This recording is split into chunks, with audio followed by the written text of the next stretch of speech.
Ever find yourself wondering how some blockchain networks manage to pull off those crazy fast transaction speeds?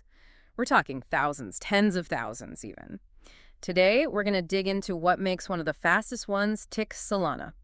And its not so secret weapon, proof of history.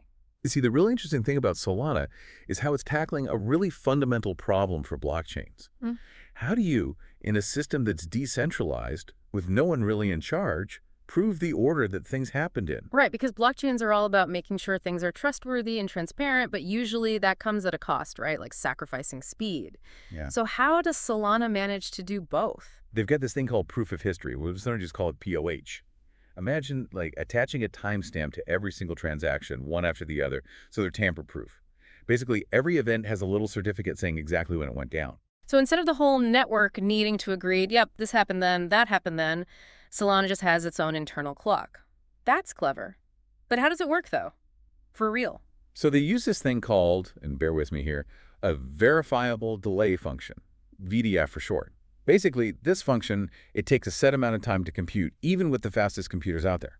Picture a really complicated puzzle where there's only one answer. And finding that answer, well, it takes a predictable amount of time. Every time.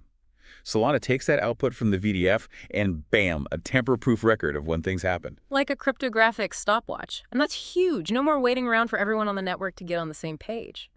This is why Solana can handle so many transactions. 50,000 per second, theoretically.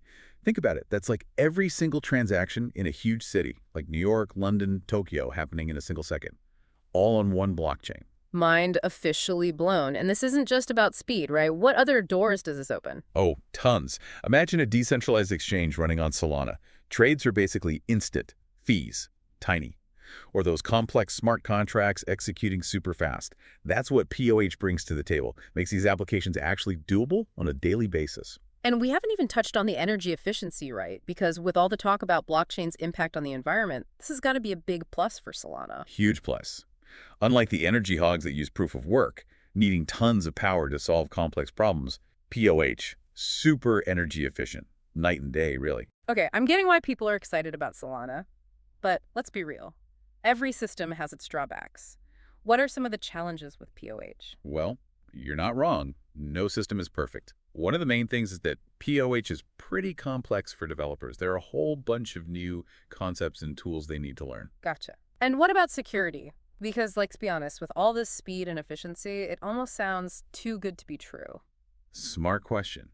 See, Solana tackles security by using PoH alongside proof of stake. Think of nodes, those computers on the network, all working together. With proof of stake, they have to put up something called a stake, some of their own cryptocurrency, to be part of validating transactions. So they're financially encouraged, to be honest. So it's like PoH sets the order, proof of stake makes sure it's legit, 2 layers of security, just like that. You got it. And important to remember, the security of a blockchain, you got to look at the bigger picture. It's not just one thing in isolation. Well, this has been eye-opening to say the least. But where do we go from here? Is PoH going to be the gold standard for all blockchains? It's early days, right? Uh-huh. But PoH, it's a massive leap for blockchain. We're not just talking about speed, it's about changing how we think about scaling these systems and reaching an agreement in a decentralized way. So if blockchain is the future of trust, does that make verifiable time, powered by things like PoH, the most valuable thing out there? Something to think about.